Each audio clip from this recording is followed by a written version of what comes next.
Afternoon to all of you. And today we are having a session called the Masterpiece. And I will first introduce what exactly a masterpiece here is. So it's kind of a weekly web lecture series, ideally designed to create a web platform for discussing the future of tourism, hospitality, and management professional in the post-pandemic scenario. We all are aware of the scenario right now everywhere in the world. So this is a platform our principal sir has chosen, to keep us all connected and let us know what is going in here and let other people know what is going in the other parts of the world as well. So this is one ideal platform chosen by Mr. Sahu, and we can move to the next slide, sir, please.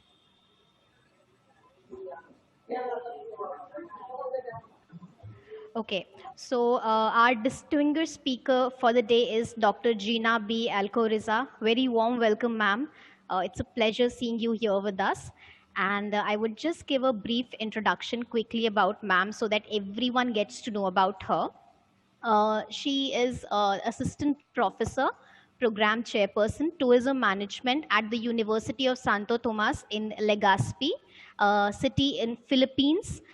She is the membership ambassador at Philippine Association of Researchers in Tourism and Hospitality, a board member in Union of Filipino Tourism Educators, a tourism consultant in some of the local government units and private entities, a trainer in tourist police, Bicol region in Philippines again. She's a member of the regional quality assurance team of Commission on Higher Education in Bicol region again in Philippines, a president in Council of Deans and Program Chairs for Tourism and Hospitality, an international speaker or a lecturer in Philippines, India, Brazil, and Malaysia. And she takes, speaks on or give lectures on tourism, hospitality, and business topics.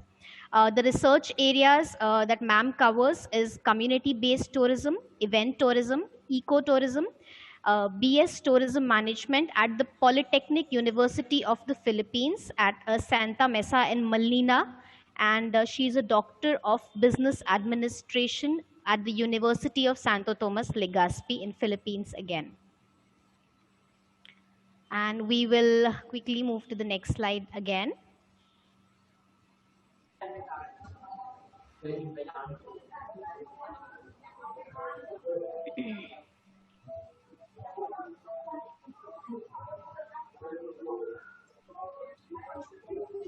Okay, the next slide is about our principal, sir, Mr. Dipti Prakash Sahu, the head of the department at APIHM, that's the Asia Pacific Institute of Hotel Management.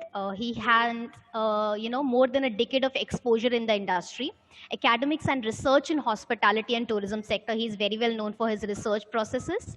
He's known for the innovative approach in institute building and encouraging collaborative practices based on education, a catalyst in establishing tourism and hospitality institution in various parts of Indian subcontinents, like Premier Institute of Hotel Management at Puri, Odisha, UGC-sponsored community college affiliated to North Odisha University, Department of Hotel Management at IGNU, the Indira Gandhi University, Rewari in Haryana.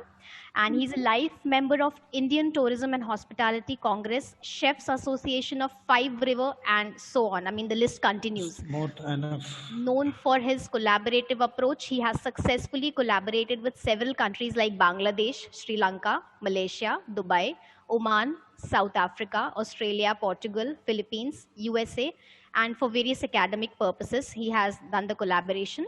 And he's the author of a book titled called The Accounting Skill for Hospitality, and he has immensely contributed in several research works during his academic tenure in various institutions. So I would continue, and I would request Mr. Sahu propose the inaugural address, please. First of all, Professor Alcoriza, namaste from India. Professor GINA, namaste from India. Wholeheartedly welcome you. Hi, sir. Good afternoon. Mabuhay. Yeah. Wholeheartedly from the Philippines. Wholeheartedly welcome you from the land of Patel. And again, I would like to thank you for your courage and taking this responsibility to deliver something to encourage our students. Hope we all aware that due to this pandemic crisis, their enthusiasm is getting lost day by day. So people like you encouraging new hospitality practitioners in this platform will definitely make a mark to encourage them and succeed them futuristic approach towards tourism and hospitality industry and operational as well. So, without losing time, welcome you to the platform and you may start your presentation. The time is begin now with 20 minutes, please. Mr. Gaurav, can you please switch off your sharing so Professor Gina can able to share the PPT? Yes, sir, I've done that, sir. Okay.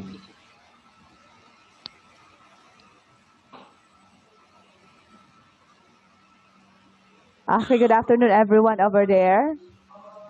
Okay. Thank you, Professor Sahu, for inviting me here in this platform. Am I audible? Yes, yes, you Yeah, are yeah, audible. ma'am. You audible. Please start. Yes, ma'am, Okay, you are okay, audible. okay. So can I now share my screen? Yes, yes, you may. You Yes, ma'am. there. Sure.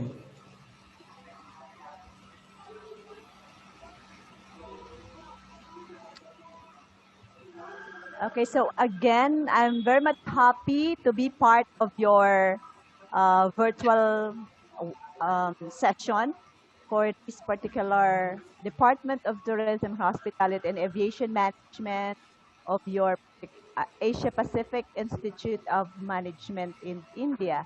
So I'm very happy to be with you this afternoon. But I'm sorry, I'm late No, because it's of okay. I some can understand. difficulties in our in our internet connection here in the Philippines. But now I would like to share with you the tourism development strategies in the Philippine perspective.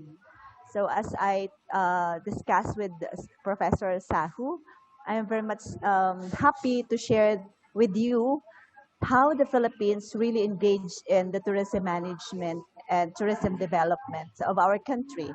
So again, I'm Professor GINA Alcoriza from the University of Santo Tomas Legazpi, Philippines.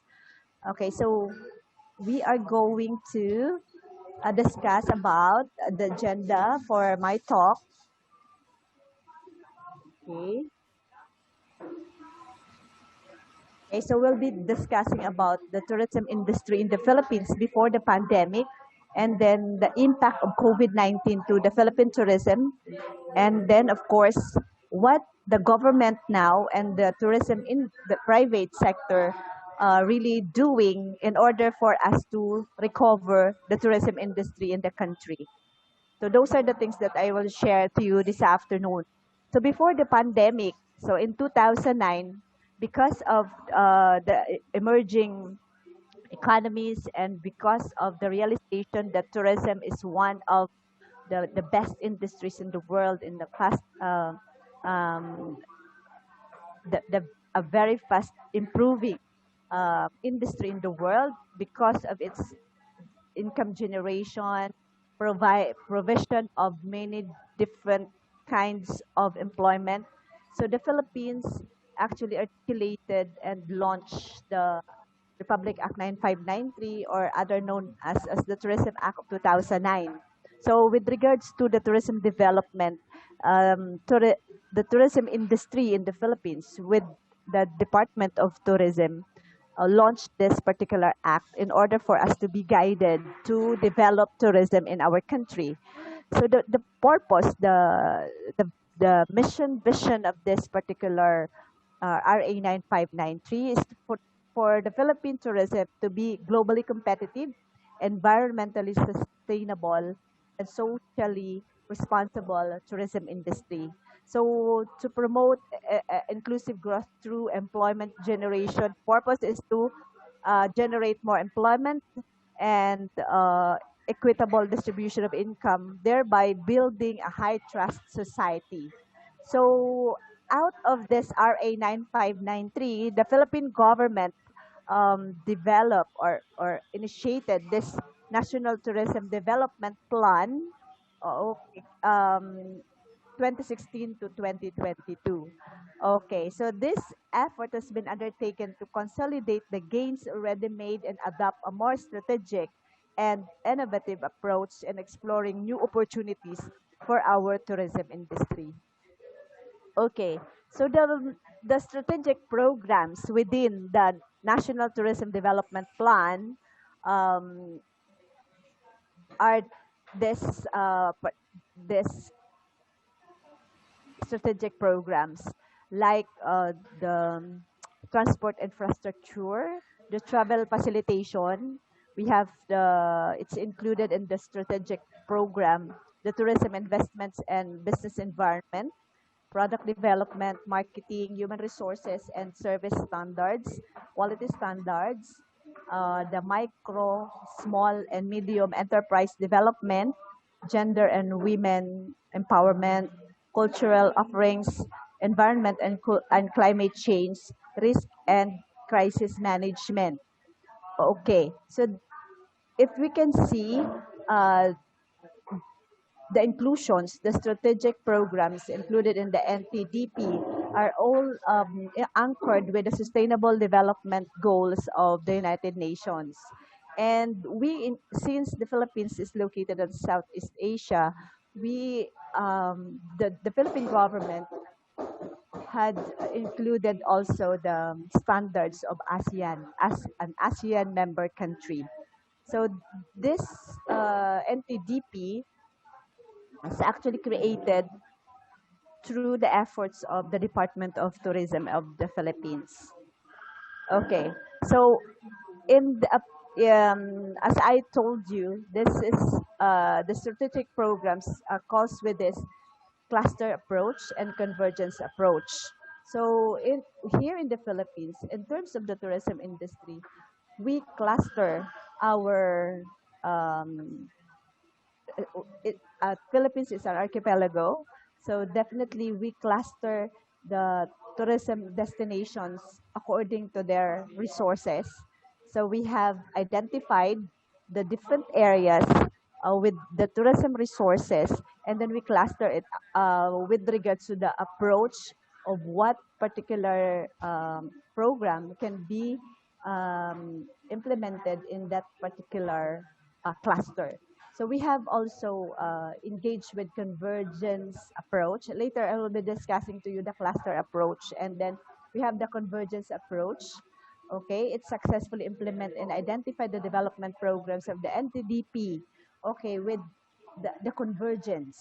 Okay, so we in the Philippines, um, we prioritize the safety and security, the cleanliness, the training, legislations, culture of tourism, and then it should be implemented in all our accommodation, our attractions, the standards, and then the promotions of our um, resources, products in our tourism products.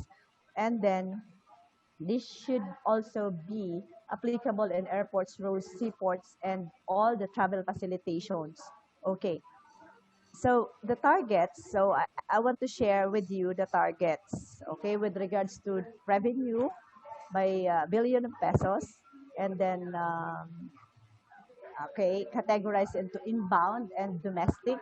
And then we targeted also employment, the visitors, arrival for inbound and domestic.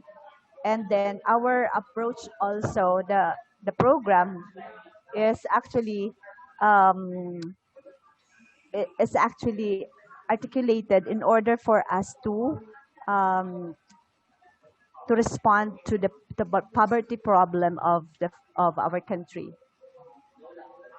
So as I told you, I want to share with you the clustering. So we have the priority gateways, no, clusters. So this is our country. It's an archipelago. It's composed of more than 7,000 islands and islets. So we cluster it according to the resources available in its area. So in the northern part, it's located here.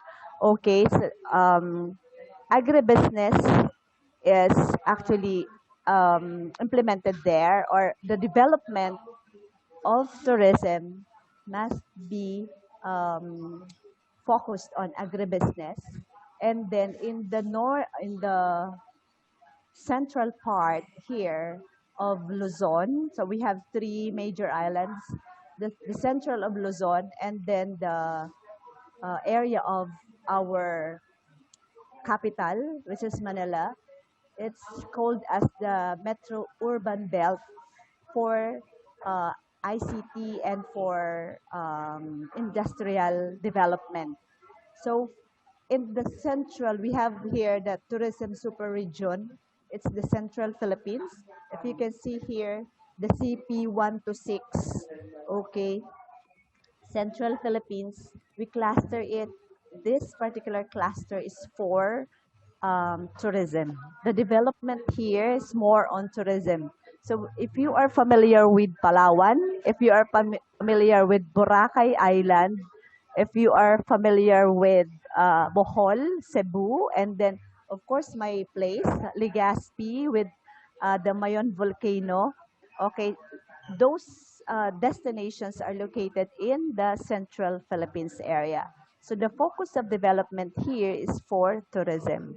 And at the southern part of our country, it's for agribusiness and cyber corridor. So it's located at the southern Philippines. So if you can see here, the SP 1 to 7. So those are the areas focused on the development on agribusiness and cyber corridor.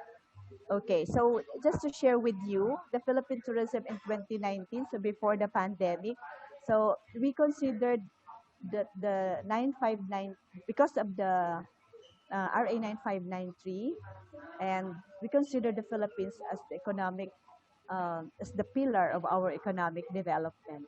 So if you can see here, um, the visitor arrivals before the pandemic. So in 2019, so December 2019, we have 8.2 million visitors arrival to the Philippines.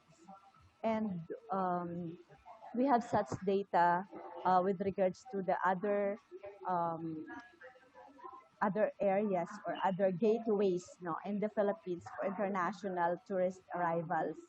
So we have also gateways in other areas like Clark, we have in Palawan, we have in Calibo, and we have Iloilo. And those areas are actually open for international flights before. So what about the Philippine tourism performance in 2019, so before the pandemic? It contributed 12.7% to the country's gross domestic product and 13.5% contribution to the country's overall employment. So if you can see, it's the Philippine tourism greatly affects our GDP and contributed to the overall employment of the country. And we have such 8.2 million visitors arrival. And then in 2019, we have 548.6 billion inbound tourist receipts.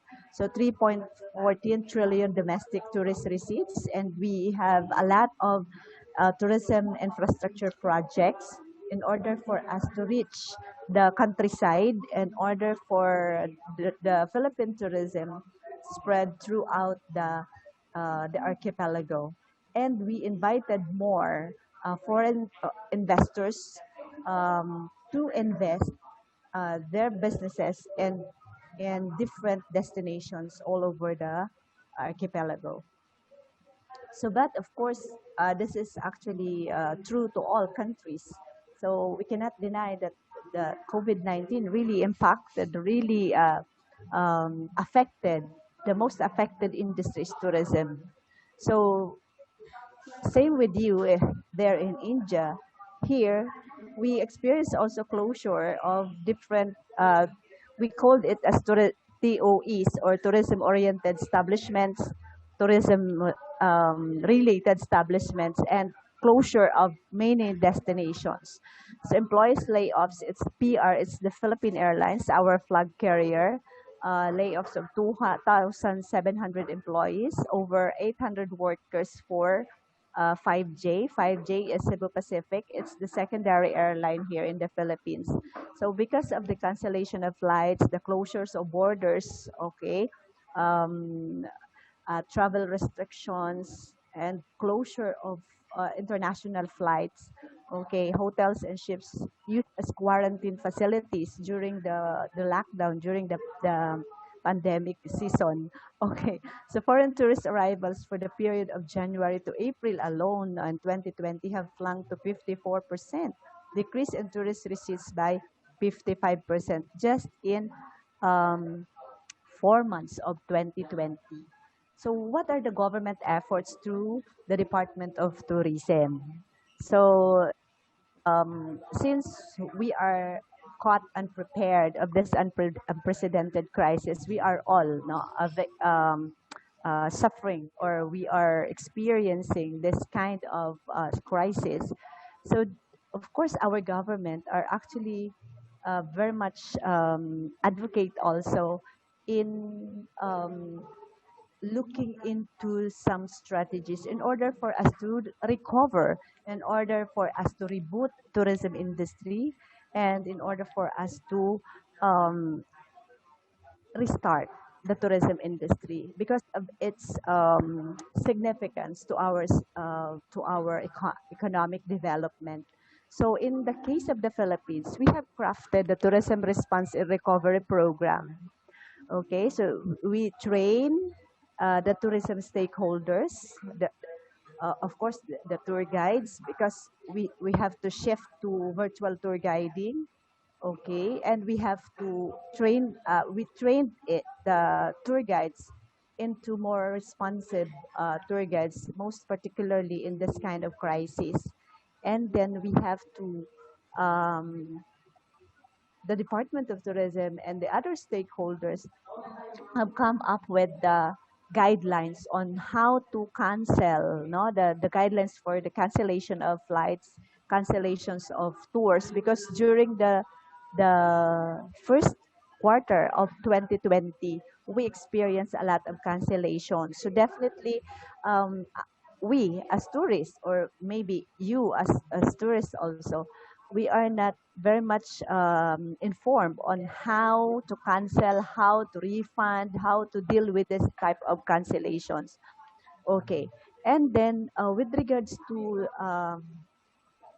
our strategies in rebooting tourism, the government allocated 70 billion for recovery of for tourism alone from the We Heal as One Act of 2020. So it's the budget from our national government given to the tourism industry.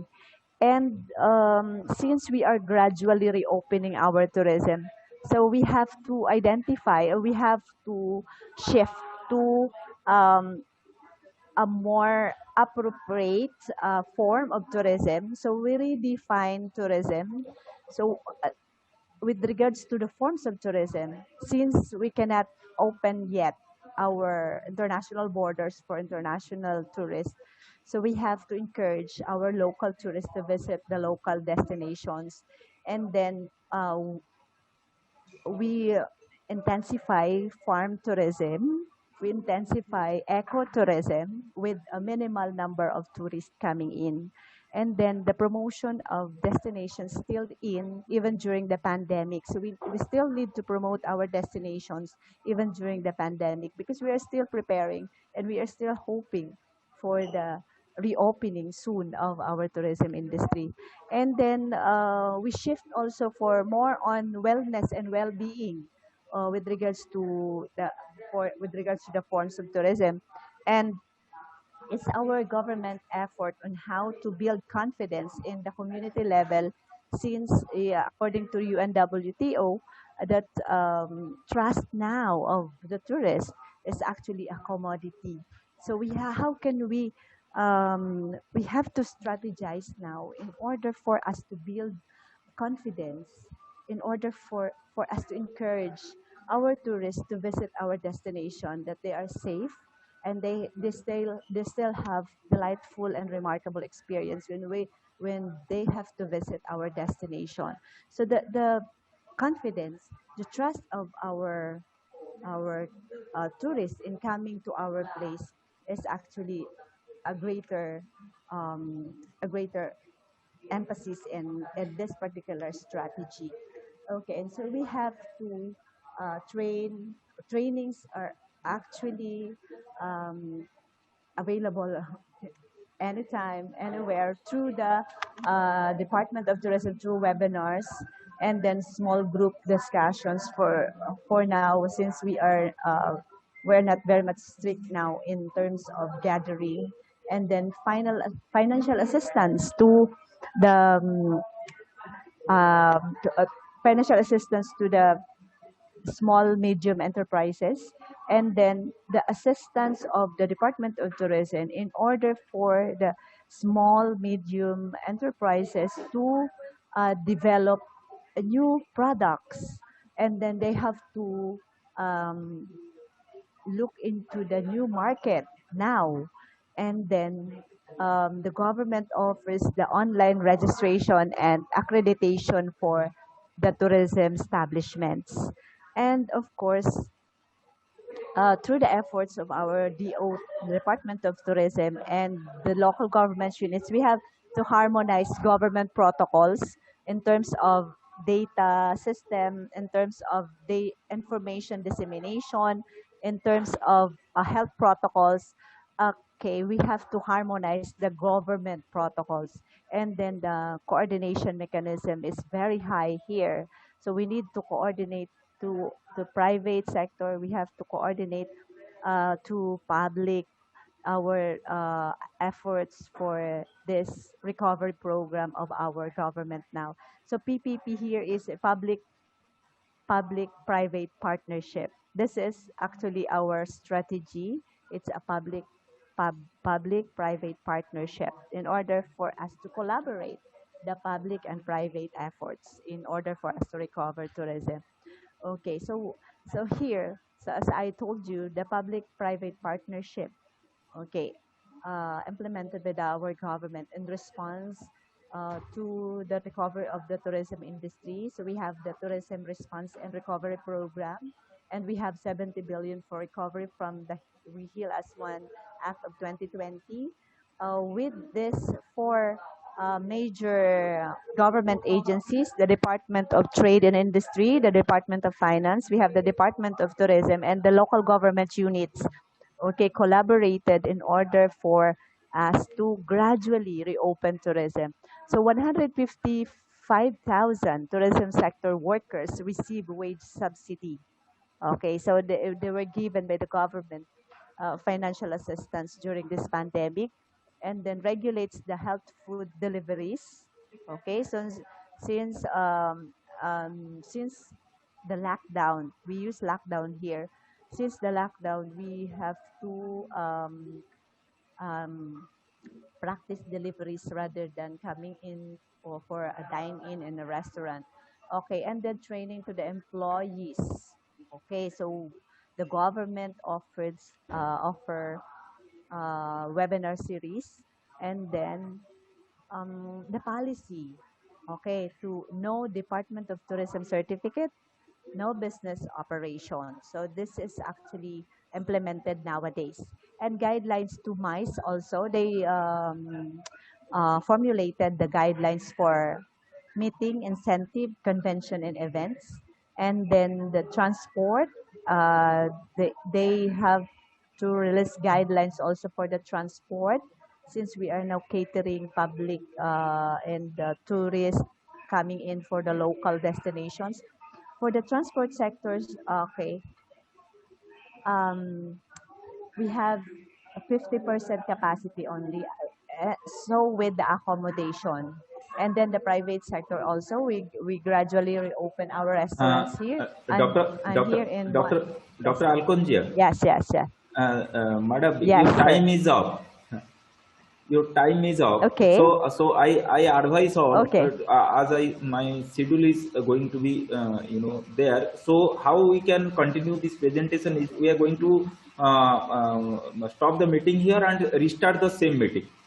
And everyone advised to please join. Mm-hmm. I'm going to stop the meeting here. Okay. We have to restart the meeting and we will keep continue the presentation.